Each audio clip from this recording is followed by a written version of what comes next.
여러분, 혹시 요즘 아침에 일어나실 때 머리가 무겁거나 어지러우신 적 있으세요? 아니면 밥 먹고 나서 괜히 나른하고 기운이 없으신 적은 없으세요? 나이 탓이겠거니 하고 그냥 넘기시는 분들 많으시죠? 저도 그랬습니다. 그런데 말이에요, 이런 증상들이 사실은 우리 몸이 보내는 작은 신호일 수 있다는 거 알고 계신가요? 오늘 제가 여러분께 소개해드릴 음식이 있습니다. 시장 가시면 늘 보이고 냉장고에도 한두 개쯤 굴러다니는 그 음식, 빨갛고 동글동글한 게 참 예쁘기도 하죠. 네, 바로 토마토입니다. 에이, 토마토가 뭐 대단하다고 이렇게 생각하실 수도 있어요. 그런데 2023년 스페인 바르셀로나 대학에서 발표한 연구 결과를 보면 깜짝 놀라실 겁니다. 매일 토마토 한 개, 그러니까 110g 정도만 드셔도 고혈압 위험이 무려 36%나 줄어든다는 결과가 나왔거든요. 이 연구는 유럽 심장병 예방 학회지에 실린 검증된 연구입니다. 고혈압 위험이 3분의 1 이상 줄어든다니 토마토 한 개가 이렇게 대단한 일을 해낼 줄 누가 알았겠어요. 오늘은 이 빨간 보물 토마토에 대해서 제대로 한번 파헤쳐 보려고 합니다. 먼저 혈압 걱정되시는 분들, 혈당 관리하시는 분들께 토마토가 어떻게 도움이 되는지 알려드릴게요. 그리고 토마토와 함께 드시면 효과가 2배, 3배로 좋아지는 음식도 있습니다. 양파랑 같이 드시면 혈압이 평균 8에서 10 정도 더 떨어진다는 연구 결과도 있거든요. 하지만요, 여기서 중요한 게 있습니다. 토마토가 아무리 좋아도 이걸 드시면 안 되는 분들이 계세요. 특히 신장, 그러니까 콩팥이 안 좋으신 분들은 조심하셔야 합니다. 어떻게 하면 안전하게 드실 수 있는지도 오늘 꼭 짚어드릴게요. 좋은 것만 알려드리면 반쪽짜리 정보잖아요. 주의해야 할 것까지 다 알아야 진짜 도움이 되는 거니까요. 그럼 지금부터 차근차근 이야기 나눠보겠습니다. 자, 그럼 먼저 우리 몸 이야기부터 해볼까요? 나이가 되면 가장 먼저 걱정되는 게 뭐예요? 혈압, 혈당, 그리고 혈관 건강이죠. 예전엔 밥 먹고 나서 그렇게 나른하지 않았는데 요즘은 식사 후에 유독 피곤하고 졸리신 분들 계시죠? 아침에 일어날 때 머리가 묵직하고 가끔 어지러우신 분들도 계시고요. 혈압이 높으신 분들은 특히 아침이 힘드시다고 하세요. 밤새 누워 계시다가 일어나시면 갑자기 피가 확 돌면서 머리가 띵하니까요. 그래서 아침에 일어나실 때 천천히 일어나시라고 하는 거예요. 당뇨 있으신 분들은 또 다른 고민이 있으시죠. 뭘 먹어도 혈당이 오를까봐 걱정이시잖아요. 과일도 달다고 못 드시고, 밥도 조금만 드시고, 먹는 즐거움이 줄어드니까 삶의 질도 떨어지는 것 같고요. 그냥 나이 탓이려니 하고 넘기시는 분들이 참 많으세요. 원래 나이 들면 다 그런 거지 하시면서요. 그런데 이게 쌓이고 쌓이면 어떻게 될까요? 고혈압이 오래되면 혈관이 딱딱해지고 그러다 보면 뇌졸중이나 심근경색 같은 무서운 병으로 이어질 수 있습니다. 왜 이런 문제들이 생기는 걸까요? 우리 몸은 나이가 들면서 여러 가지가 변합니다. 혈관도 예전처럼 탄력이 좋지 않고 인슐린도 예전만큼 잘 분비되지 않죠. 자연스러운 노화 현상이에요. 누구나 겪는 일입니다. 그런데 여기에 생활 습관이 더해지면 문제가 커집니다. 짜게 드시는 습관이 있으시죠? 된장찌개, 김치, 젓갈, 우리 밥상에는 짠 음식이 참 많아요. 이 나트륨이 몸에 쌓이면 혈압이 올라갑니다. 혈관에 압력이 가해지는 거예요. 운동이 부족하신 것도 한몫합니다. 젊었을 때야 일하느라 바빠서 자연스럽게 몸을 움직였는데 지금은 그렇지 않으시잖아요. 앉아 계시는 시간이 길어지고 혈액순환이 잘 안 되고 그러다 보면 혈관 건강도 나빠지는 거죠. 당뇨가 있으신 분들은 인슐린 저항성이라는 게 생깁니다. 인슐린이 분비되는데 우리 몸이 이걸 제대로 활용을 못하는 거예요. 그래서 혈당이 잘 안 떨어지는 거고요. 이런 복합적인 원인들이 하나 둘씩 쌓이면서 우리 몸에 부담을 주는 겁니다. 하루아침에 생긴 문제가 아니라 오랜 시간 조금씩 쌓여온 거예요. 그래서 해결책도 거창할 필요가 없습니다. 매일 조금씩 꾸준히 좋은 걸 드시면 됩니다. 그리고 그 좋은 것 중 하나가 바로 오늘의 주인공 토마토입니다. 자, 이제 본격적으로 토마토가 왜 좋은지 말씀드릴게요. 첫 번째, 혈압 관리에 정말 탁월합니다. 아까 말씀드린 스페인 바르셀로나 대학 연구 기억하시죠? 하루에 토마토 110g, 큰 토마토 한 개도 안 되는 양을 드신 분들이 고혈압 위험이 36%나 줄었다고 했잖아요. 이게 어떻게 가능한 걸까요? 토마토에는 칼륨이 풍부합니다. 100g당 약 230mg 정도 들어있어요. 이 칼륨이 우리 몸에서 나트륨을 밖으로 내보내주는 역할을 합니다. 짜게 드신 게 걱정이 되셨던 분들, 토마토가 그 짠 성분을 배출해주는 거예요. 그래서 미국 심장협회에서도 고혈압 예방식품으로 토마토를 권장하고 있습니다. 그리고 토마토 하면 빼놓을 수 없는 게 있죠. 바로 라이코펜이라는 성분입니다. 토마토가 빨간 이유가 바로 이 라이코펜 때문이에요. 이 성분이 혈관을 확장시켜주고 혈액이 잘 흐르게 도와줍니다. 혈관 벽에 찌꺼기가 쌓이는 것도 막아주고요. 핀란드에서 진행된 연구에서는 혈중 라이코펜 수치가 높은 사람들이 뇌졸중 위험이 55%나 낮았다는 결과도 있습니다. 절반 이상 줄어든 거예요. 토마토 하나가 이렇게 대단한 일을 해내는 겁니다. 두 번째는 당뇨 있으신 분들도 안심하고 드실 수 있습니다. 당뇨 있으신 분들이 과일 드실 때 제일 걱정하시는 게 뭐예요? 혈당이 확 오르면 어쩌나는 거죠. 그런데 토마토는 혈당 지수가 15에서 30 정도밖에 안 됩니다. 55 이하인 저혈당 지수 식품이라고 하는데 토마토는 그보다 훨씬 낮은 거예요. 혈당 부하 지수라는 것도 있는데요. 이건 실제로 먹었을 때 혈당에 얼마나 영향을 주는지 나타내는 수치입니다. 토마토의 혈당 부하 지수는 1.1입니다. 사과가 6이고 수박이 5.6인 것에 비하면 정말 낮은 수치죠. 대한당뇨병학회에서도 당뇨 환자분들께 큰 토마토 1개, 방울토마토면 15개에서 20개 정도를 권장하고 있습니다. 세 번째, 치매 예방에도 도움이 됩니다. 미국 시카고에 있는 러시 대학에서 진행한 연구가 있어요. 토마토와 양파를 주기적으로 드신 분들이 그렇지 않은 분들보다 인지 능력이 더 오래 유지됐다는 결과가 나왔습니다. 라이코펜이 뇌세포 손상을 억제하고 신경염증을 줄여주기 때문이에요. 나이 들면서 깜빡깜빡하는 게 늘어나시죠? 토마토를 꾸준히 드시면 그런 걱정을 조금은 덜 수 있습니다. 자, 그럼 토마토를 어떻게 드시면 가장 좋을까요? 실제로 생활에서 바로 적용할 수 있는 방법들을 알려드릴게요. 첫 번째, 익혀서 드시면 라이코펜 흡수가 훨씬 잘 됩니다. 토마토를 생으로 드시는 것도 좋지만 올리브유와 함께 익혀서 드시면 라이코펜 흡수율이 크게 높아집니다. 라이코펜이 기름에 잘 녹는 성질이 있거든요. 토마토를 쌓아서 올리브유 두르고 살짝 볶아 드시면 됩니다. 계란 프라이 하실 때 토마토도 같이 볶아 드시면 아침 식사로 딱이에요. 두 번째, 양파와 함께 드시면 혈압 관리에 더 좋습니다. 유럽 영양학회 연구에 따르면 토마토와 양파를 함께 드신 분들은 수축기 혈압이 평균 8에서 10 정도 더 떨어졌다고 합니다. 양파에 있는 케르세틴이라는 성분이 혈관을 확장시켜주고 토마토의 라이코펜과 시너지를 내는 거예요. 토마토 양파 볶음, 토마토 양파 샐러드, 토마토 양파 스프 이렇게 드셔도 좋습니다. 자, 세 번째, 샐러드로 드실 때는 양상추나 오이와 함께 드세요. 당뇨 있으신 분들은 특히 이 조합을 추천드립니다. 양상추와 오이가 혈당 조절 효과를 높여주거든요. 신선한 채소들과 함께 드시면 포만감도 있고 건강에도 좋습니다. 네 번째, 하루 섭취량을 지켜주세요. 아무리 좋은 것도 지나치면 탈이 납니다. 하루에 큰 토마토 1개에서 2개, 방울토마토면 15개에서 20개 정도가 적당합니다. 일주일에 2번에서 3번 정도 꾸준히 드시면 좋고요. 다섯 번째, 아침 식사에 따뜻하게 드시면 장도 편해집니다. 차가운 토마토보다는 따뜻하게 조리해서 드시면 속이 편합니다.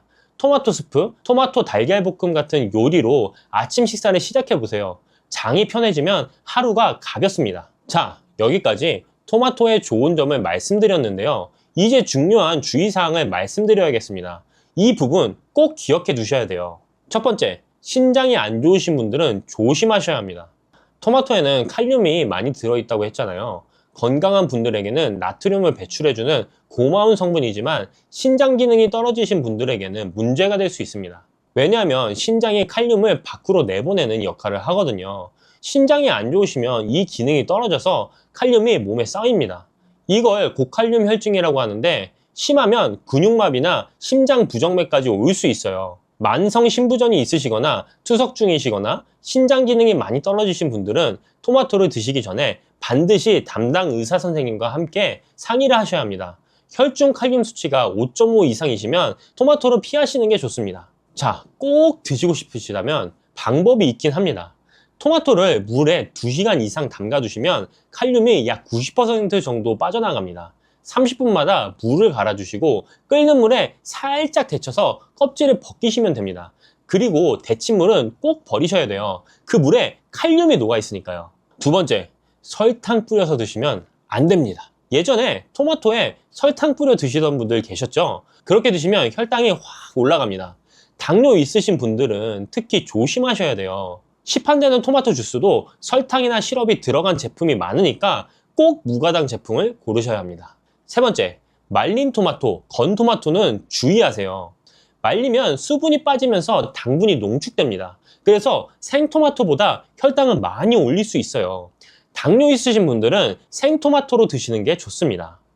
네 번째, 공복에 드시면 속이 불편하실 수 있습니다. 토마토는 산성이 좀 있는 음식이에요. 빈속에 드시면 속이 쓰리거나 불편하실 수 있습니다.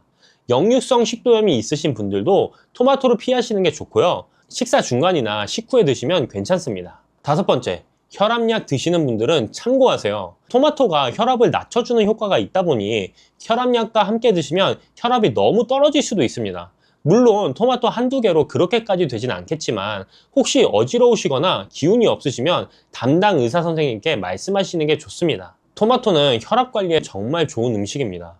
스페인 바르셀로나 대학 연구에서 하루에 110g, 토마토는 한 개만 드셔도 고혈압 위험이 36% 줄어든다는 결과가 나왔고요. 핀란드 연구에서는 뇌졸중 위험이 55%나 낮아진다는 결과도 있었습니다. 당뇨 있으신 분들도 안심하고 드셔도 됩니다. 혈당 지수가 15에서 30으로 매우 낮고 혈당 부하 지수도 1.1밖에 안 되거든요. 대한당뇨병 학회에서도 권장하는 식품입니다. 드실 때는 올리브유와 함께 익혀서 드시면 라이코펜 흡수가 잘 되고 양파와 함께 드시면 혈압 관리에 더 효과적입니다. 다만 신장이 안 좋으신 분들은 주의하셔야 합니다. 칼륨이 많아서 고칼륨 혈증 위험이 높으니까요. 꼭 담당 의사 선생님과 상의하고 드세요. 설탕 뿌리지 마시고 공복에는 피하시고 하루에 한두 개 정도 적당히 드시면 됩니다. 우리 어르신들 건강 챙기시느라 이것저것 신경 쓰실 게 많으시죠? 근데 너무 어렵게 생각하지 마세요. 냉장고에 있는 토마토 하나 오늘 저녁에 볶아서 드셔보세요. 작은 것부터 시작하면 됩니다. 여러분, 혹시 요즘 눈이 쉽게 피로하시거나 오후만 되면 기운이 쭉 빠지는 느낌 드시진 않으세요? 아니면 괜히 다리가 무겁고 혈액순환이 잘 안 되는 것 같은 느낌 드실 때 있으시죠? 저도 그랬습니다. 나이 탓이겠거니 하고 그냥 넘기곤 했어요. 그런데 말이에요, 오늘 제가 여러분께 소개해드릴 음식이 있습니다. 시장 가시면 싱싱하게 뛰어다니는 것도 보이고 찌개에도 들어가고 볶음밥에도 들어가는 그 음식, 탱글탱글하고 고소한 맛이 일품이죠. 네, 바로 새우입니다. 에이, 새우가 뭐 특별하다고 이렇게 생각하실 수도 있어요. 그런데요, 우리 조상들은 새우를 귀한 음식으로 여겼습니다. 동의보감에 보면 새우를 기력을 보충하고 몸을 따뜻하게 하는 음식이라고 기록해놨거든요. 옛날 분들이 괜히 그런 말씀을 하신 게 아니에요. 현대 영양학에서도 새우는 바다의 보약이라고 불립니다. 특히 식품의약품안전처에서는 새우에 들어있는 아스타잔틴이라는 성분이 눈의 피로 개선에 효과가 있다고 공식적으로 인정했어요. 비타민 E보다 550배, 비타민 C보다 6000배나 강력한 항산화 작용을 한다는 연구 결과도 있습니다. 새우 한 마리에 이렇게 대단한 비밀이 숨어 있었던 거예요. 오늘은 이 탱글탱글한 보물, 새우에 대해서 제대로 한번 파헤쳐 보려고 합니다. 먼저 혈압 걱정 되시는 분들, 눈 건강 챙기시는 분들께 새우가 어떻게 도움이 되는지 알려드릴게요. 그리고 새우와 함께 드시면 효과가 2배, 3배로 좋아지는 음식도 있습니다. 우리 조상들이 아욱국에 새우젓을 넣어 드신 데는 다 이유가 있었거든요. 하지만 여기서 중요한 게 있습니다. 새우가 아무리 좋아도 이걸 함께 드시면 안 되는 음식이 있어요. 특히 맥주랑 새우를 같이 드시는 분들 많으시잖아요. 이 조합이 왜 위험한지, 어떤 분들이 조심하셔야 하는지도 오늘 꼭 짚어드릴게요. 그리고 마지막에는 새우를 가장 건강하게 드실 수 있는 특별한 요리법도 알려드리겠습니다. 스페인 사람들이 오래 건강하게 사는 비결이 담긴 요리인데요. 집에서도 쉽게 만드실 수 있어요. 좋은 것만 알려드리면 반쪽짜리 정보잖아요. 주의해야 할 것까지 다 알아야 진짜 도움이 되는 거니까요. 그럼 지금부터 차근차근 이야기 나눠보겠습니다. 자, 그럼 우리 몸 이야기부터 해볼까요? 나이가 들면 여러 가지가 걱정되시죠? 혈압도 그렇고 눈도 예전 같지 않고 면역력도 떨어지는 것 같고요. 예전에는 밤새 책을 봐도 끄떡 없었는데 요즘은 조금만 화면을 봐도 눈이 뻑뻑하고 피곤하시죠? 오후만 되면 기운이 푹 빠지는 분들도 계시고요. 아침에는 그래도 괜찮은데 점심 먹고 나면 나른해지고 뭘 해도 의욕이 안 나는 분들이 많으세요. 혈관 건강도 걱정이시죠? 콜레스테롤 수치가 높다고 하니까 뭘 먹어도 걱정이 되고, 그렇다고 맛있는 거 안 먹자니 삶에 낙이 없고요. 단백질은 챙겨 먹어야 한다는데 고기는 기름지고 소화도 잘 안 되는 것 같고, 그리고 이런 증상들 그냥 나이 탓이려니 하고 넘기시는 분들이 참 많으세요. 원래 나이 들면 다 그런 거지 하시면서요. 그런데 이게 쌓이면 어떻게 될까요? 눈 피로가 계속되면 시력에도 영향을 주고, 혈관 건강이 나빠지면 심혈관 질환으로도 이어질 수 있습니다. 그렇다면 왜 이런 문제들이 생기는 걸까요? 우리 몸은 나이가 들면서 여러 가지가 변합니다. 혈관도 예전처럼 탄력이 좋지 않고 세포도 점점 노화가 진행되죠. 이건 자연스러운 현상이에요. 누구나 겪는 일입니다. 여기에 생활 습관이 더해지면 문제가 더 커집니다. 요즘 우리가 먹는 음식들, 기름지고 짠 것들이 많잖아요. 배달 음식도 많이 드시고 간편하게 드시려다 보니 영양 균형이 안 맞는 경우가 많습니다. 특히 단백질이 부족한 분들이 많으세요. 단백질이 부족하면 근육이 빠지고 면역력도 떨어지고 피로도 쉽게 느끼게 됩니다. 눈 건강도 마찬가지예요. 요즘은 스마트폰도 보시고 TV도 많이 보시잖아요. 이런 블루라이트에 계속 노출되면 눈이 쉽게 피로해지고 시력에도 영향을 줍니다. 그리고 활성산소라는 게 있습니다. 우리가 숨을 쉬고 에너지를 만드는 과정에서 자연스럽게 생기는 건데요. 이게 많아지면 세포를 손상시키고 노화를 촉진시킵니다.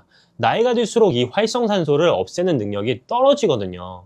이런 복합적인 원인들이 하나 둘씩 쌓이면서 우리 몸에 부담을 주는 겁니다. 하루아침에 생긴 문제가 아니라 오랜 시간 조금씩 쌓여온 거예요. 해결책도 거창할 필요가 없습니다. 매일 조금씩 꾸준히 좋은 걸 드시면 됩니다. 그리고 좋은 것 중에 하나가 바로 오늘의 주인공 새우입니다. 새우에는 타우린, 아스타잔틴, 셀레늄 같은 성분들이 풍부하게 들어있거든요. 자, 이제 본격적으로 새우가 왜 좋은지 말씀드릴게요. 첫 번째, 심혈관 건강에 정말 좋습니다. 새우에는 타우린이라는 아미노산이 풍부하게 들어있어요. 이 타우린이 혈압을 조절하고 나쁜 콜레스테롤을 억제하고 좋은 콜레스테롤은 높여주는 역할을 합니다. 동맥경화나 심근경색 예방에 도움이 되는 거죠. 고혈압 있으신 분들께 특히 좋은 성분입니다. 두 번째, 눈 건강과 노화 방지에 탁월합니다. 새우를 삶으면 빨갛게 변하잖아요. 이 붉은색의 비밀이 바로 아스타잔틴입니다. 아까 말씀드렸듯이 비타민 E보다 550배, 비타민 C보다 6000배나 강력한 항산화 작용을 해요. 활성산소를 없애서 세포 노화를 늦추고 피부 건강도 지켜줍니다. 특히 주목할 점은 아스타잔틴이 뇌와 눈의 장벽을 통과할 수 있는 몇 안 되는 항산화 물질이라는 거예요. 식품의약품안전처에서도 아스타잔틴 6mg을 4주간 섭취하면 눈의 피로 개선에 효과가 있다고 인정했습니다. 화면 많이 보시는 분들, 눈피로 느끼시는 분들께 정말 좋은 성분이죠. 세 번째, 면역력 강화에도 도움이 됩니다. 새우에는 셀레늄이라는 성분이 풍부해요. 이 셀레늄이 강력한 항산화 작용으로 면역력을 강화하고 갑상선 기능도 정상적으로 유지해줍니다. 면역력이 떨어지기 쉬운 어르신들께 특히 좋은 성분이에요. 네 번째, 다이어트에도 좋습니다. 새우 100g에는 약 106kcal 밖에 안 들어있어요. 같은 양의 돼지고기가 250kcal, 소고기가 270kcal인 것에 비하면 절반도 안 되는 거죠. 그런데 단백질은 아주 풍부하고 지방은 1.3%밖에 안 됩니다. 체중 관리 필요하신 분들께 딱이에요. 다섯 번째, 뇌 건강에도 도움이 됩니다. 새우에 들어있는 오메가3와 콜린이라는 성분이 기억력 개선에 도움을 줍니다. 깜빡깜빡 하는 게 늘어나셨다면 새우를 꾸준히 드셔보세요. 그럼 새우를 어떻게 드시면 가장 좋을까요? 그리고 어떤 음식과 함께 드시면 효과가 더 좋아질까요? 첫 번째는 아욱과 함께 드시면 영양 균형이 맞아요. 우리 조상들이 아욱국에 새우젓을 넣어 드신 거 아시죠? 이게 단순히 맛 때문만이 아니었어요. 새우는 산성식품이고 단백질이 풍부한 반면에 아욱은 알칼리성 식품으로 비타민과 섬유질이 풍부합니다.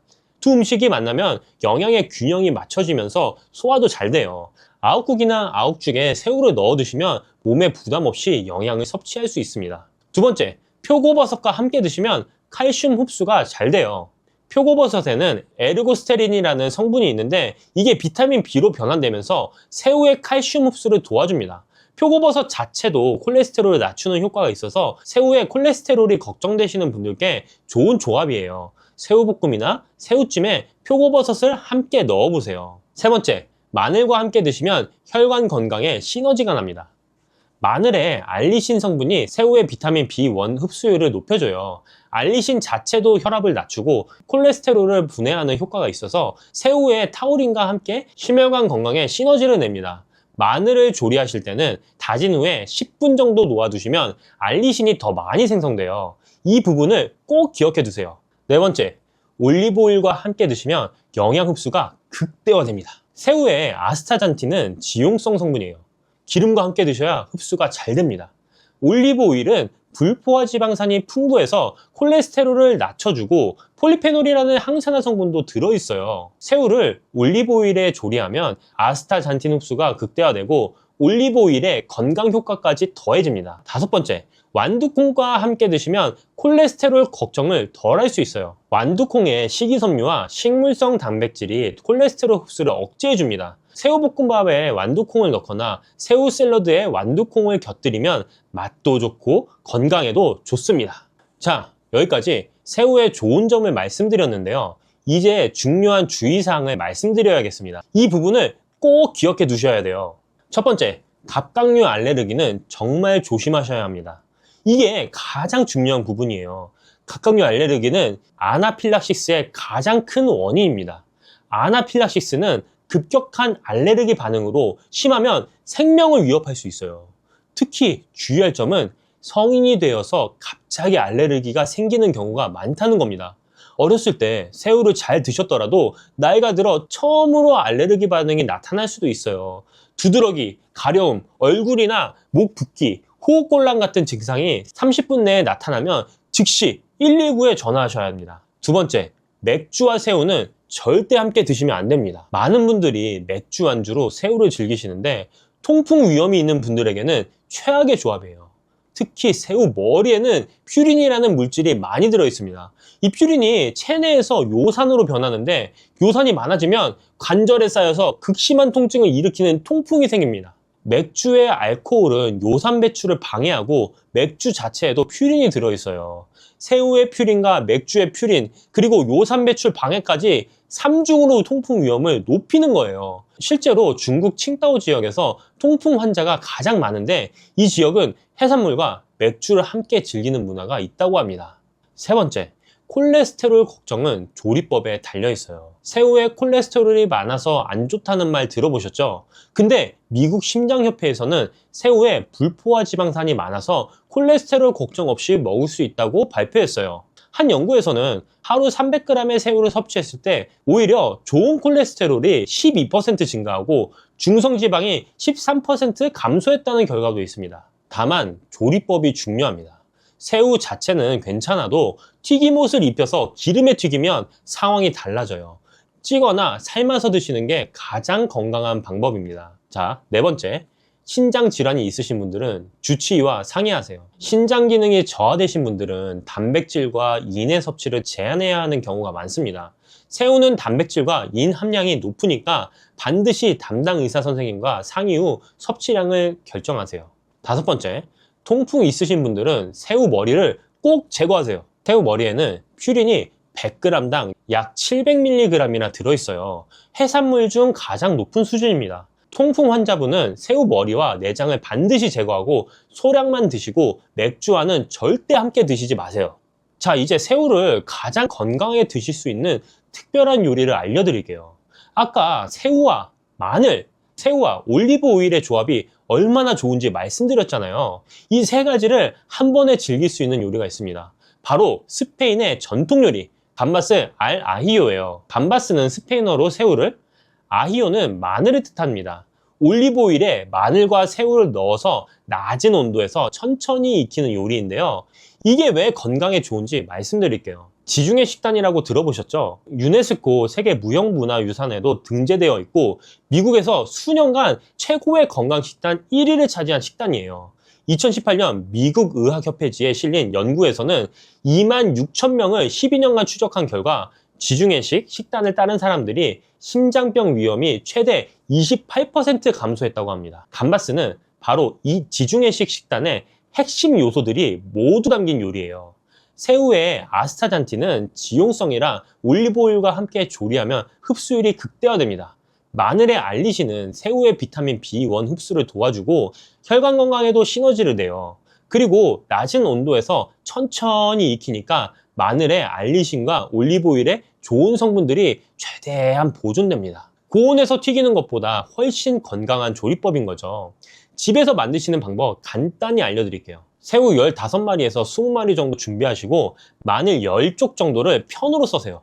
이때 중요한 게 있어요. 마늘을 썬 다음에 10분 정도 그대로 두세요.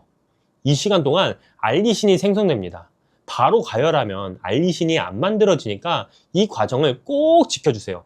작은 팬이나 뚝배기에 올리브오일 150ml 정도 붓고 약한 불에서 마늘을 넣어 향을 내세요. 마늘이 노릇해지면 새우를 넣고 색이 변할 때까지 익히시면 됩니다. 과하게 익히면 질겨지니까 적당히 익으면 불을 끄세요. 소금과 후추로 간하시고 파슬리 뿌려서 드시면 됩니다. 고혈압이 있으신 분들은 소금 대신 레몬즙이나 허브로 간하시면 돼요. 마늘과 올리브 오일 풍미가 충분해서 소금이 적어도 맛있습니다. 통풍 있으신 분들은 새우 머리를 완전히 제거하고 드세요. 그런데 이런 조리법이 번거로우시거나 하기에 좀 어려우신 분들이 있습니다. 그분들을 위해서 제가 제품 하나를 추천해 드리겠습니다. 이 감바스 조리 방법이 좀 어렵고 재료 손질하기가 좀 쉽지 않을 수 있어요. 설명란 더보기를 클릭하시면 확인이 가능하신데요. 재료 손질하시기 좀 까다로우시거나 좀 번거로우신 분들은 이 밀키트를 사용해서 드셔보시는 것도 좋을 것 같습니다. 새우는 정말 바다가 선물한 보약입니다. 타우린이 혈압을 조절하고 혈관 건강을 지켜주고 아스타잔틴이 눈 피로를 풀어주고 노화를 늦춰줍니다. 셀레늄이 면역을 강화해주고 저칼로리 고단백이라 체중 관리에도 좋아요. 드실 때는 아욱, 표고버섯, 마늘, 올리브오일, 완두콩과 함께 드시면 효과가 더 좋습니다. 특히 올리브오일과 마늘을 함께 조리하는 감바스 알하이오는 새우의 영양을 가장 효과적으로 섭취할 수 있는 건강 요리예요. 다만 갑각류 알레르기는 성인도 갑자기 생길 수 있으니까 조심하시고 맥주와 새우는 절대 함께 드시면 안 됩니다. 통풍 위험이 높아지거든요. 새우 자체의 콜레스테롤은 크게 걱정 안 하셔도 되지만 튀기지 말고 찌거나 삶거나 올리브오일에 저온으로 조리해서 드세요. 우리 어르신들 건강 챙기시느라 이것저것 신경 쓰실 게 많으시죠. 근데 너무 어렵게 생각하지 마세요. 오늘 저녁에 새우 한 줌 사다가 마늘이랑 올리브오일에 볶아보세요. 간단한데 맛있고 건강에도 좋습니다. 조리하시기 어려우신 분들은 영상 설명란에 있는 감바스 밀키트도 사용해보시면 좋을 것 같습니다. 지중해 사람들이 오래 건강하게 사는 비결이 바로 이런 음식에 있어요. 사랑하는 가족과 함께 감바스 한 접시 드시면서 건강한 저녁 시간 보내시길 바랍니다. 올리브오일 잘못 먹으면 살이 찝니다. 무슨 소리야? 올리브오일 먹고 다이어트 혈당 관리에 좋다면서 이런 생각 드실 거예요. 올리브오일은 분명 좋은 기름이에요. 근데 무작정 먹는다고 달라지지 않습니다. 어떻게 먹느냐에 따라서 약이 될 수도 있고 그냥 살로 갈 수도 있습니다. 그 이유 바로 알려드릴게요. 올리브오일 2숟가락이요. 열량이 120kcal입니다. 라면 반 개 정도 되거든요. 그러니까 이걸 아무렇게나 드시면 그냥 살로 가는 거예요. 근데 제대로 드시면 얘기가 달라집니다. 나이가 들수록 살 빼기가 예전 같지 않으시죠? 젊을 때는 조금만 신경 써도 빠졌는데 지금은 뭘 해도 안 빠지는 느낌이 있으시잖아요. 그래서 올리브오일 얘기 듣고 시작하신 분들 많으세요. 위고비라는 살 빠지는 주사 있잖아요. 한 달에 한 50만 원짜리인데 그 효과를 올리브오일로 볼 수 있다고 하니까 많은 분들이 솔깃하셨을 거예요. 근데 문제는요, 올리브오일 먹고 그 다음에 뭘 먹느냐입니다. 제가 직접 실험해 봤거든요. 공복에 올리브오일 먹고 빵을 먹었을 때와 공복에 그냥 빵을 먹었을 때 차이가 달랐습니다. 빵만 먹었을 때는 혈당이 40이 올라갔는데 올리브오일 먹고 빵 먹었을 때는 60이 올랐어요. 오히려 더 올랐습니다. 왜 이런 결과가 나왔을까요? 올리브 오일이 위에서 음식을 천천히 내려보내거든요. 그래서 탄수화물만 먹으면 흡수되는 시간이 오히려 길어져서 혈당이 더 올라갈 수 있습니다. 여기서 중요한 게 있는데요. 혈당이 확 올라가는 걸 혈당 스파이크라고 합니다. 혈당이 확 올라가면 인슐린이 확 나오고요. 인슐린이 많이 나오면 우리 몸이 지방을 쌓기 시작해요. 밥을 먹고 나서 졸리고 금방 또 배고픈 거. 그게 다 혈당 스파이크 때문이에요. 위고비라는 주사 아시죠? 이게 왜 살을 빼주냐면 GLP-1이라는 호르몬 때문이거든요. 뇌한테 배불러, 그만 먹어 신호를 보내고 혈당도 조절해 주거든요. 올리브 오일에 있는 올레신이 이 GLP 분비를 자극하긴 해요. 근데 솔직히 말씀드리면 그 양이 많지는 않습니다. 그래서 올리브 오일만 먹는다고 위고비의 효과를 보기는 어렵습니다. 하지만 제대로 먹으면 분명히 도움이 돼요.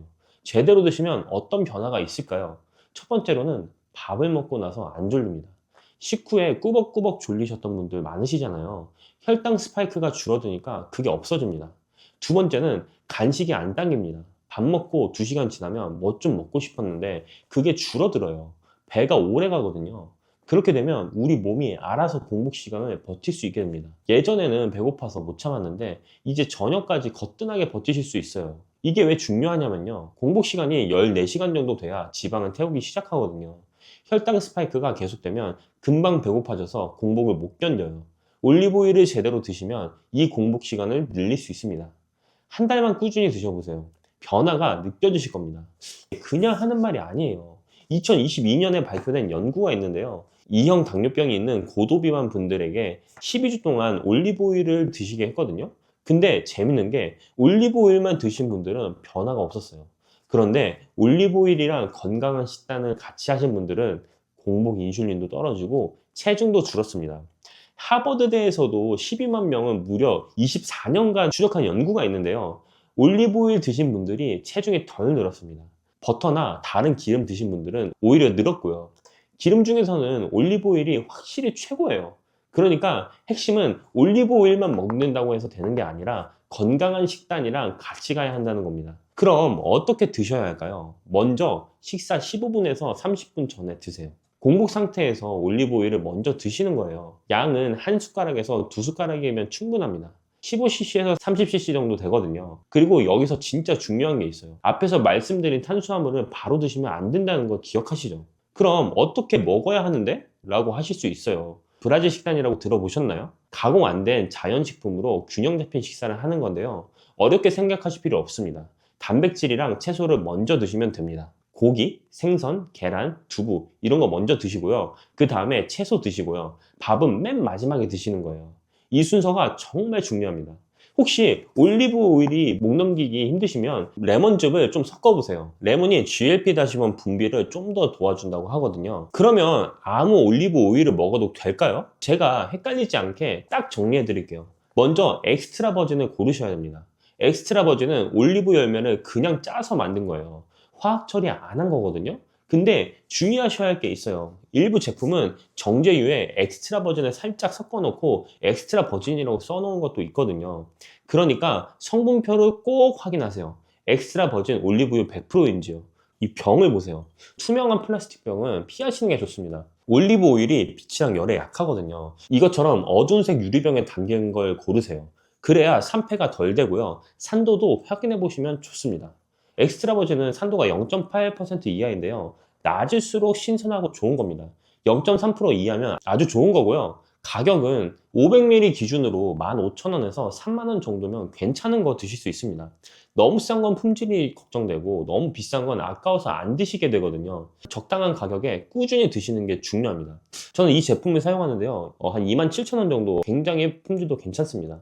이거 찾기 어려우신 분들은 제가 하단에 링크 달아놨으니까 그거 보고 확인해 주시면 됩니다. 다만 조심하셔야 할 분들이 있습니다.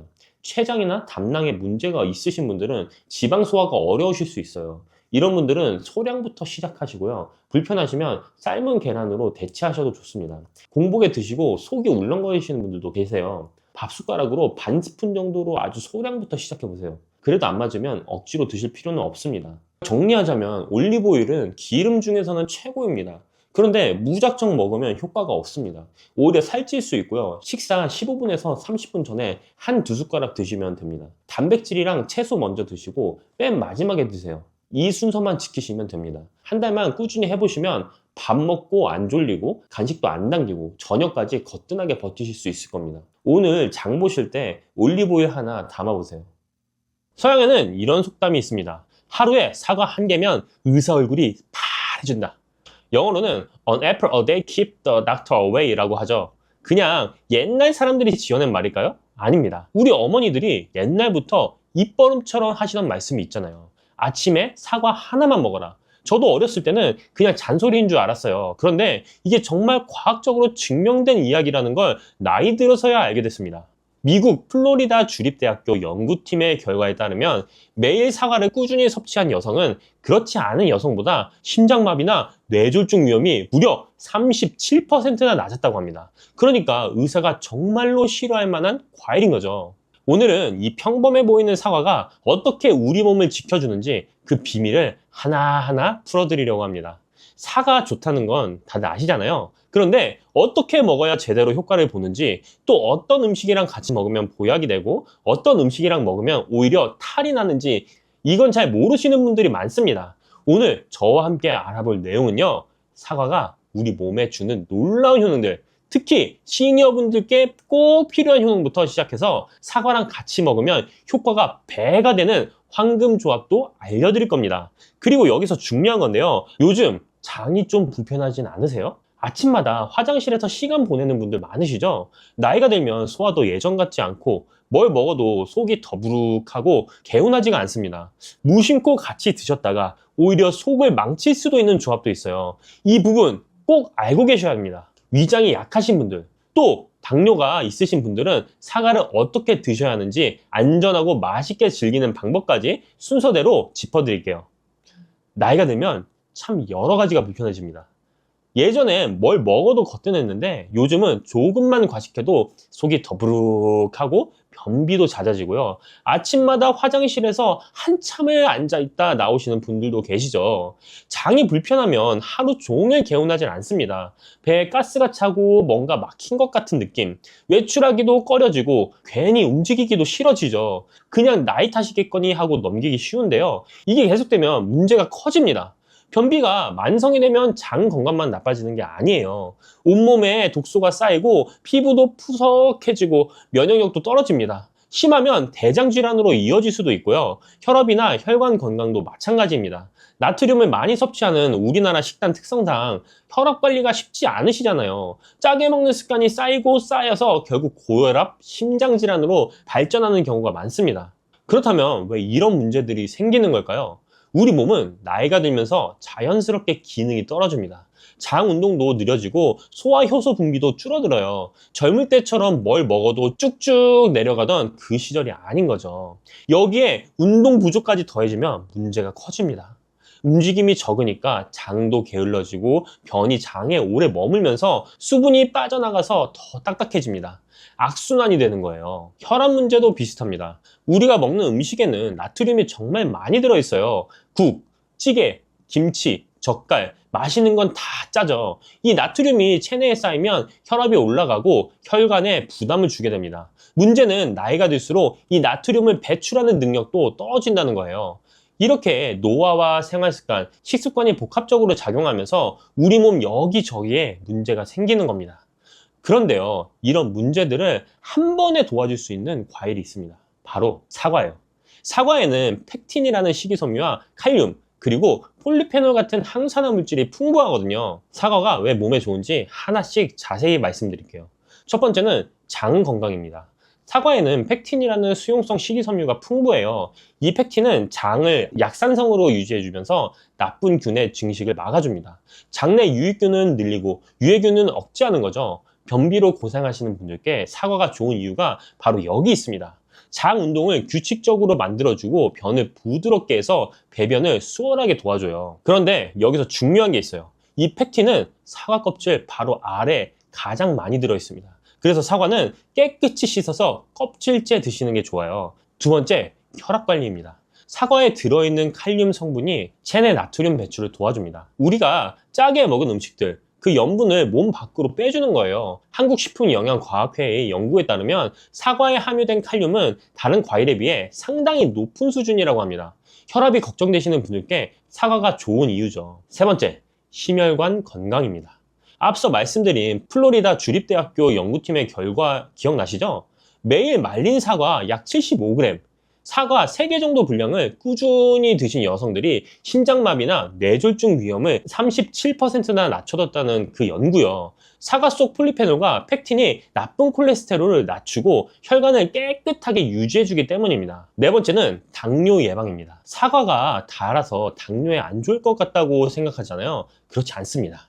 여러 연구에 따르면 사과에 들어있는 폴리페놀 덕분에 제2형 당뇨병 위험이 18%나 감소했다고 해요. 일주일에 한 번만 사과를 드셔도 위험이 3% 줄어든다는 연구 결과도 있습니다. 사과는 달콤하지만 칼로리가 낮아요. 100g당 56칼로리밖에 안 됩니다. 당뇨 환자분들께도 부담이 적은 과일인 거죠. 다섯 번째, 암 예방 효과입니다. 사과의 붉은 껍질에는 안토시아닌이라는 항산화 물질이 들어있어요. 이 성분이 활성산소로부터 세포를 보호하고 종양의 확산을 억제하는 효과가 있습니다. 특히 대장암 예방에 좋다고 알려져 있는데요. 사과의 펙틴이 대장암을 예방하는 유익한 지방산을 증가시키기 때문입니다. 여섯 번째로 폐 건강입니다. 담배 피우시는 분들, 또 미세먼지 많은 요즘 공기가 걱정되시는 분들께 좋은 소식이에요. 영국의 킹스 대학과 사우스햄튼 대학교 연구 자료에 따르면 일주일에 사과를 2개 정도 드신 분들이 천식 발생 위험을 22에서 23%나 낮출 수 있다고 합니다. 사과에 들어있는 케르세틴 성분이 폐 기능을 강화시켜주기 때문이에요. 일곱 번째, 치매 예방입니다. 사과를 씹어 먹으면 안면 근육 운동이 많아지면서 뇌로 가는 혈류량이 증가해요. 게다가 사과 속 케르세틴이 산화 스트레스로부터 뇌를 보호해줍니다. 서양에서 사과를 자연의 칫솔이라고 부르는 것도 이런 이유 때문이에요. 잘 씹어 먹으면 타액 분비도 늘어나고 구강 건강에도 좋고 뇌 건강에도 좋은 거죠. 이렇게 좋은 효과를 제대로 보려면 사과를 어떻게 드시느냐가 중요합니다. 먼저 드시는 시간이 중요해요. 장 운동이 가장 활발한 아침 식전에 사과를 드시면 효과가 좋습니다. 빈속에 사과 반쪽 정도 드시면 하루 장 활동이 훨씬 편안해지실 거예요. 적정량은 하루에 사과 한두 개, 약 200에서 400g 정도입니다.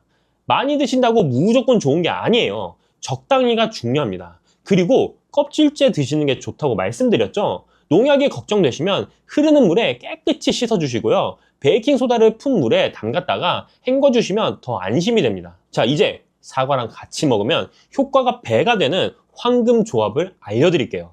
첫 번째는 사과와 견과류입니다. 사과의 부족한 단백질과 건강한 지방을 견과류가 채워줘요. 사과의 비타민 C와 견과류의 비타민 E가 함께 작용해서 항산화 효과도 더 강해집니다. 간식으로 사과 깍둑 썰기해서 호두나 아몬드랑 같이 드셔보세요. 두 번째, 사과와 꿀입니다. 사과를 쪄서 꿀을 뿌려 드시면 위장도 편해지고 장내 유익균도 늘어납니다. 몸속에 쌓인 독소를 제거하는 데도 도움이 돼요. 특히 위장이 약하신 분들께 추천드립니다. 세 번째, 사과와 요거트입니다. 사과의 식이섬유와 요거트의 프로바이오틱스가 만나면 장 건강에 시너지 효과가 납니다. 아침에 플레인 요거트에 사과 갈아 넣어서 드시면 소화도 잘 되고 든든해요. 네 번째, 의외의 조합인데요. 사과와 돼지고기입니다. 돼지고기? 돼지고기 드실 때 사과를 곁들이시면 정말 좋습니다. 돼지고기는 새우젓이나 소금과 함께 드시거나 염분 섭취가 많아지기 쉬운데 사과의 칼륨이 이 염분 배출을 도와줍니다.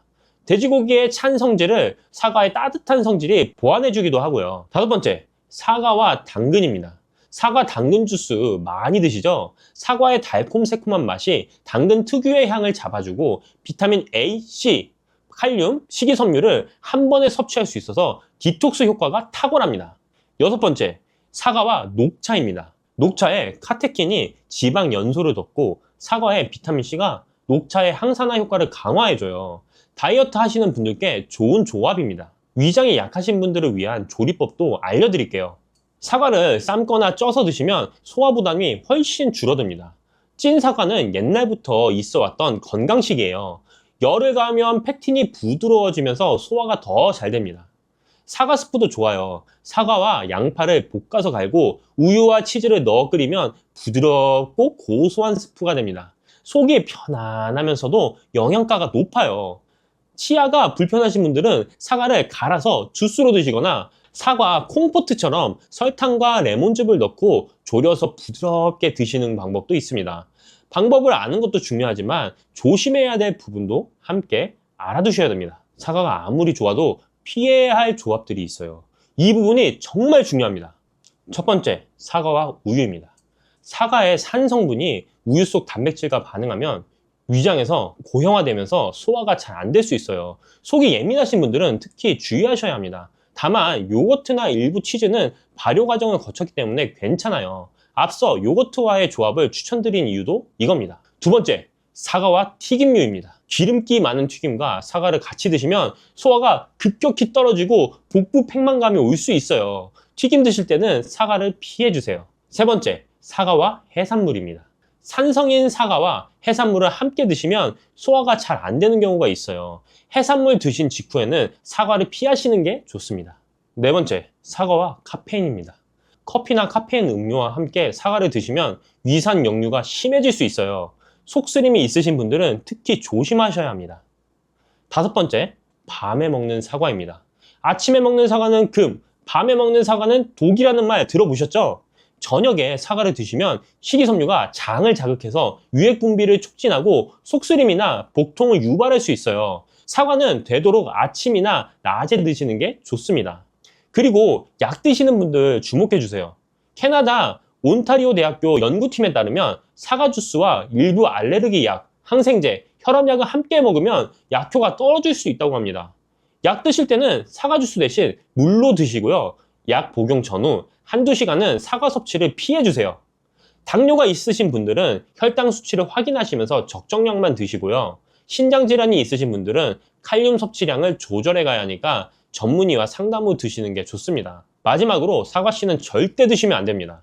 사과씨에는 시안화물이라는 독성 물질이 들어있어요. 한두 개 실수로 삼키는 건 괜찮지만 의도적으로 많이 드시면 위험합니다. 사과 드실 때 씨는 꼭 제거해 주세요. 자, 오늘 사과에 대해서 많은 이야기를 나눴습니다. 정리해 드릴게요. 사과는 정말 의사가 싫어할 만한 과일입니다. 펙틴으로 장 건강을 챙기고 칼륨으로 혈압을 관리하고 폴리페놀로 심혈관 암까지 예방해 주니까요.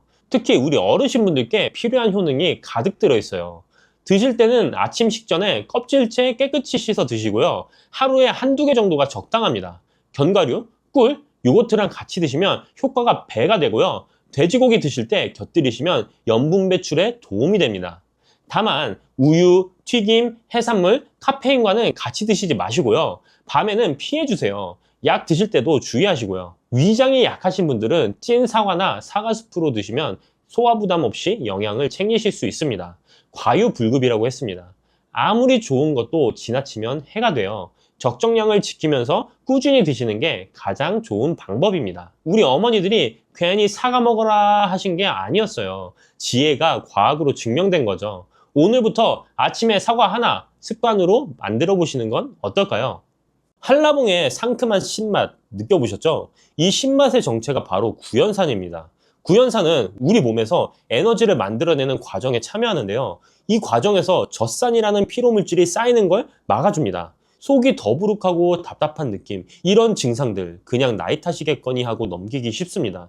하지만 이게 계속 쌓이면 더 큰 문제로 이어질 수 있어요. 면역력이 떨어지면 감기가 폐렴으로 번질 수도 있고, 혈관 건강이 나빠지면 심혈관 질환의 위험이 커지죠. 병원에서도 겨울철이면 꼭 챙겨 드시라고 권하는 과일 중에 하나입니다. 바로 한라봉이요. 그냥 맛있는 과일이 아니라 농촌진흥청 국립원예특작과학원의 연구 결과에 따르면 한라봉 한 개에는 일반 감귤 2~3개 분량의 비타민C가 들어있다고 합니다. 한라봉 하나만 드셔도 하루에 필요한 비타민C의 절반 이상을 채울 수 있다는 뜻이에요. 한라봉이라는 이름 어디서 왔는지 아시나요? 꼭지 부분이 봉긋 솟은 모양이 마치 한라산 봉우리를 닮았다고 해서 붙여진 이름입니다. 제주도의 상징인 한라산 이름을 그대로 가져온 거죠. 그래서 한라봉은 제주도의 대표 특산물로 자리 잡았습니다. 한라봉에는 별명이 있습니다. 바로 비타민의 결정체.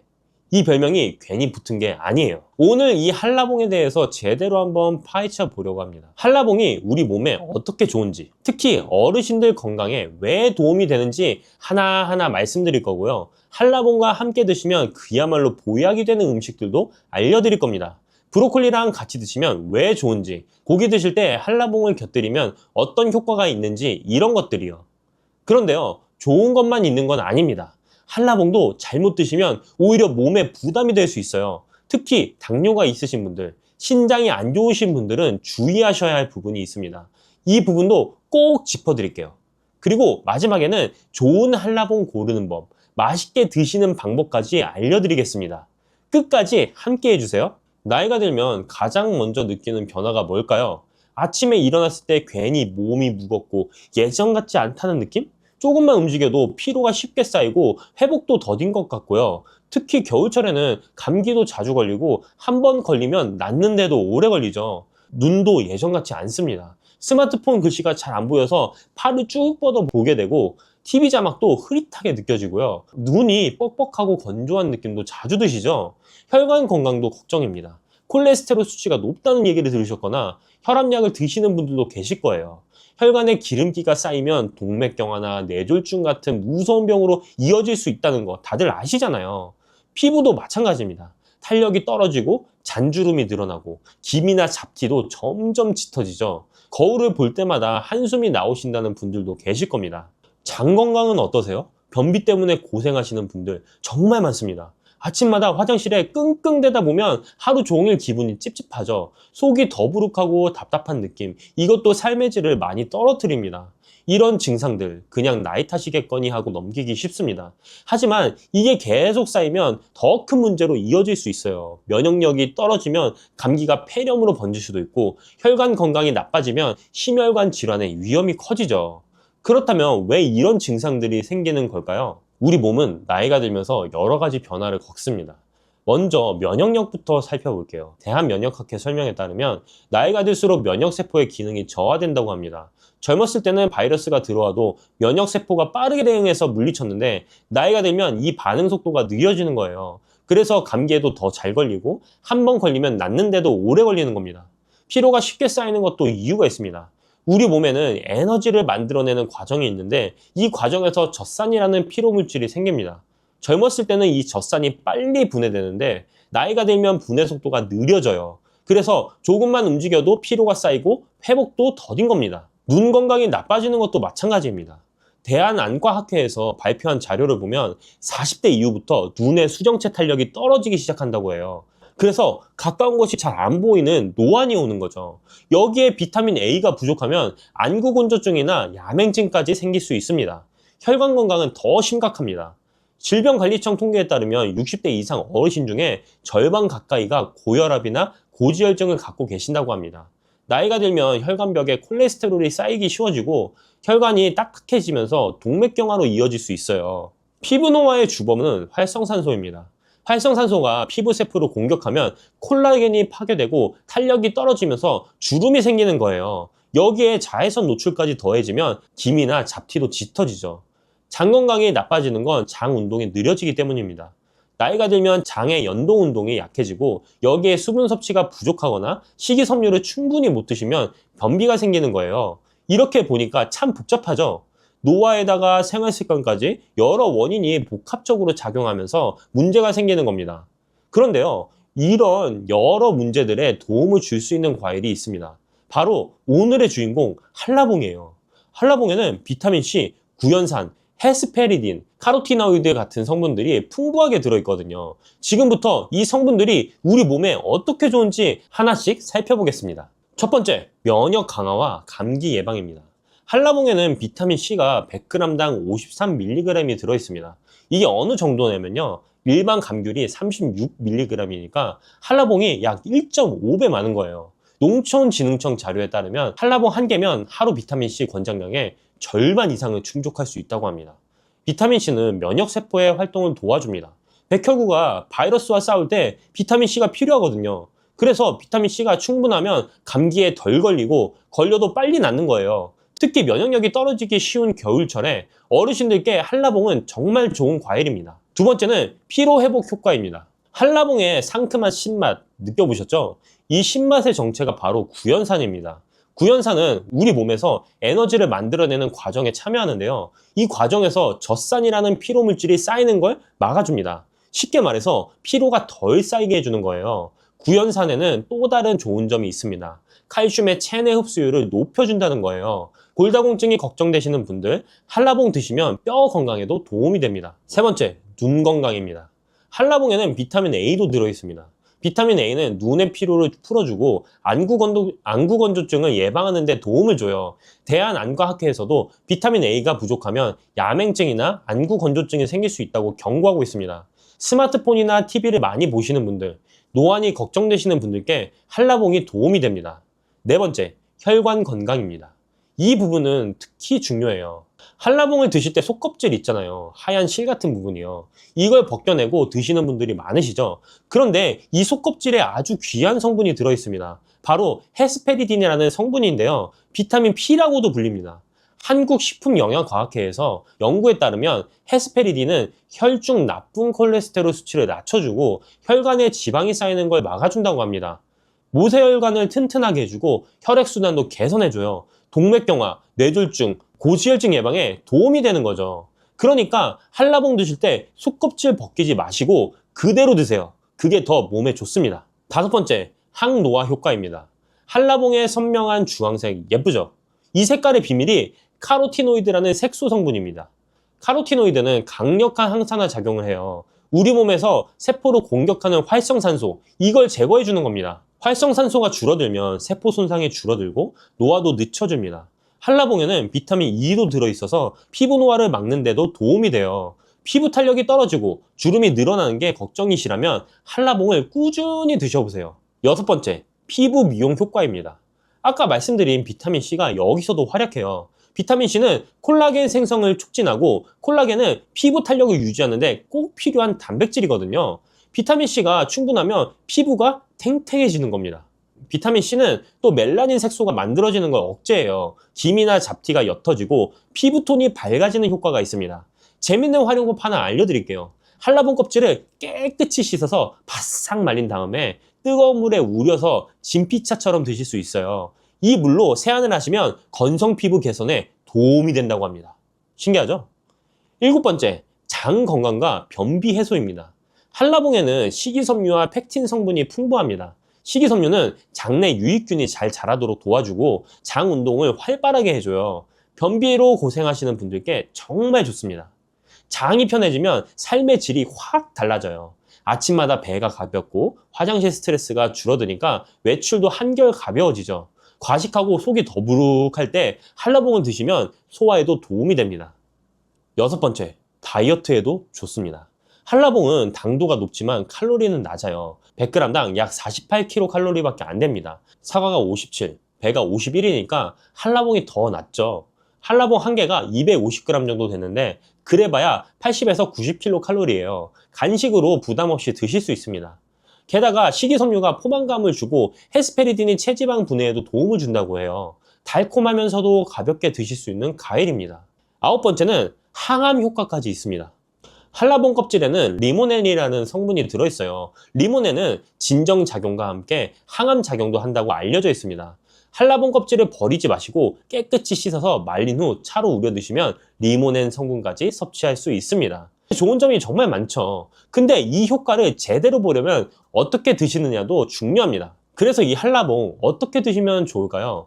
가장 좋은 방법은 그냥 생으로 드시는 겁니다. 껍질을 벗겨서 그대로 드세요. 단 아까 말씀드린 것처럼 속껍질은 벗기지 마시고 하얀 실 같은 부분에 비타민 P가 가장 많이 들어있으니까 하얀 실도 같이 드세요. 하루에 얼마나 드시면 될까요? 2개 정도가 적당합니다. 아무리 맛있어도 더 드시고 싶은 유혹은 참으셔야 돼요. 이유는 나중에 주의사항에서 말씀드릴게요. 드시는 타이밍도 중요합니다. 공복보다는 식후에 드시는 게 좋아요. 디저트로 드신다고 생각하시면 됩니다. 공복에 드시면 위산 분비가 촉진돼서 속이 쓰릴 수 있거든요. 이제 함께 드시면 좋은 음식을 알려드리겠습니다. 첫 번째는 브로콜리입니다. 이게 최고의 궁합이에요. 브로콜리에는 철분이 풍부한데 한라봉의 비타민 C가 철분 흡수를 촉진합니다. 한국영양학회 자료에 따르면 비타민 C가 철분의 체내 흡수율을 최대 6배까지 높여준다고 해요. 빈혈 예방이 필요하신 분들께 강력 추천합니다. 샐러드 만드실 때 데친 브로콜리와 한라봉을 함께 넣어보세요. 두 번째는 고기류입니다. 한라봉의 시트러스 향이 고기의 누린내를 잡아줘요. 고기를 구우실 때 한라봉 슬라이스를 함께 구우시면 향긋한 맛이 스며들면서 풍미가 좋아집니다. 돼지고기, 닭고기와 특히 잘 어울려요. 세 번째는 해산물입니다. 낙지나 생선의 비린내를 잡아주는데 탁월해요. 한라봉 낙지 무침이라는 요리가 있는데 한라봉 즙을 양념에 넣으면 새콤달콤하면서도 비린내 없이 깔끔한 맛이 납니다. 네 번째는 견과류입니다. 한라봉의 비타민과 견과류의 불포화 지방산, 단백질이 만나면 영양 균형이 딱 맞아요. 간식으로 한라봉과 호두나 아몬드를 함께 드셔보세요. 다섯 번째는 요구르트입니다. 한라봉의 식이섬유와 요구르트의 유산균이 만나면 장 건강에 시너지 효과가 납니다. 아침에 요구르트에 한라봉을 넣어서 드시면 장도 편해지고 맛도 좋아져요. 한라봉 껍질도 절대 버리지 마세요. 깨끗이 씻어서 채 썰어서 일주일 정도 바짝 말린 다음에 뜨거운 물에 우려서 꿀 타서 드시면 한라봉차가 됩니다. 감기 예방, 부종 완화, 소화 촉진에 좋고 껍질에 있는 리모넨 성분까지 섭취할 수 있습니다. 좋은 한라봉 고르는 법도 제가 알려드릴게요. 껍질이 얇고 손에 들었을 때 묵직한 걸 고르세요. 색이 선명한 주황색이고 꼭지가 싱싱한 녹색인 게 좋습니다. 껍질이 두껍고 푹신한 건 피하시고요. 한 가지 더, 한라봉은 후숙과일이에요. 갓 수확한 한라봉은 즙이 적고 푸석할 수 있습니다. 3일에서 7일 정도 숙성시킨 후 드시면 신맛이 줄고 단맛이 강해져요. 서늘하고 통풍 잘 되는 곳에 두시면 됩니다. 이렇게 좋은 점이 많지만 한 가지 조심해야 할 부분도 있습니다. 첫 번째, 과다 섭취 시 손발이 노래질 수 있어요. 한라봉을 한꺼번에 너무 많이 드시면 피부가 노랗게 변할 수 있습니다. 특히 손바닥이나 발바닥이요. 이걸 카로틴 혈증이라고 하는데 한라봉의 풍부한 베타카로틴이 피하 지방에 축적되면서 생기는 현상이에요. 황달이랑 헷갈리실 수 있는데 황달은 눈 흰자위까지 노래지지만 카로틴 혈증은 눈은 정상입니다. 건강에 해로운 건 아니고 섭취량을 줄이면 며칠 내로 정상으로 돌아와요. 하지만 손발이 노래졌다면 너무 많이 드셨다는 신호니까 양을 줄이셔야 합니다. 두 번째, 당뇨병 환자분들은 주의하셔야 해요. 한라봉은 당도가 13에서 16 브릭스로 꽤 높은 편입니다. 대한당뇨병학회에서도 과일 섭취 시 혈당 상승에 주의하라고 권고하고 있어요. 당뇨가 있으신 분들은 한 번에 많이 드시지 마시고 소량씩 나눠서 드세요. 식이섬유가 혈당 상승을 완만하게 해주긴 하지만 과다 섭취는 금물입니다. 세 번째, 몸이 찬 분들도 조심하셔야 돼요.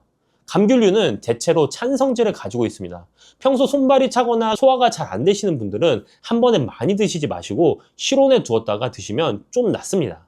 네 번째, 신장 질환이 있으신 분들이에요. 한라봉에는 칼륨이 들어있습니다. 신장 기능이 약하시면 칼륨 배출이 어려울 수 있어요. 대한신장학회에서도 신장 기능이 저하된 분들은 칼륨 섭취를 조절하라고 권고하고 있습니다. 의사 선생님과 상담 후에 적정량만 드세요.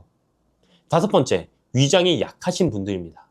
아까 말씀드렸듯이 공복에 한라봉을 많이 드시면 속이 쓰릴 수 있습니다. 꼭 식후 디저트로 드시는 게 좋아요. 같은 음식도 사람에 따라 다르게 반응할 수 있습니다. 처음 드실 때는 소량부터 시작해서 몸의 반응을 살펴보시고 혈압약이나 다른 약을 드시는 분들은 전문의와 상담한 후에 드시는 게 안전합니다. 오늘 한라봉에 대해 이야기를 나눠봤습니다. 한라봉은 한라산 봉우리를 닮은 모양에서 이름을 얻은 제주도의 대표 과일이에요. 울퉁불퉁 못생긴 외모와 다르게 속에는 어마어마한 영양이 담겨있죠. 비타민의 결정체라는 별명은 괜히 붙은 게 아닙니다. 농촌진흥청 연구에 따르면 한라봉 한 개에 감귤 2~3개 분량의 비타민C가 들어있고 면역력 강화, 피로 회복, 눈 건강, 혈관 건강, 항노화, 피부 미용, 장 건강까지 정말 다양한 효능이 있습니다. 특히 속껍질에 들어있는 헤스페리딘은 혈관 건강에 탁월하니까 드실 때 속껍질 벗기지 마시고 그대로 드세요. 브로콜리와 함께 드시면 철분 흡수가 좋아지고 고기나 해산물과 함께 드시면 비린내도 잡아주면서 풍미도 살려줍니다. 다만 하루 2~3개 정도가 적당하고요. 당뇨가 있으신 분, 신장이 안 좋으신 분, 몸이 찬 분들은 양을 조절해서 드셔야 합니다. 공복보다는 식후에 드시는 게 좋고요. 좋은 한라봉은 껍질이 얇고 묵직한 걸 고르시면 됩니다. 후숙 과일이니까 상온에서 며칠 숙성시킨 후에 드시면 더 달고 맛있습니다. 겨울철 면역력이 걱정되시는 어르신 여러분, 한라봉 하나로 건강도 챙기고 맛있는 간식도 즐겨보세요. 단 너무 맛있다고 계속 드시다가 손발 노래지는 건 조심하시고요.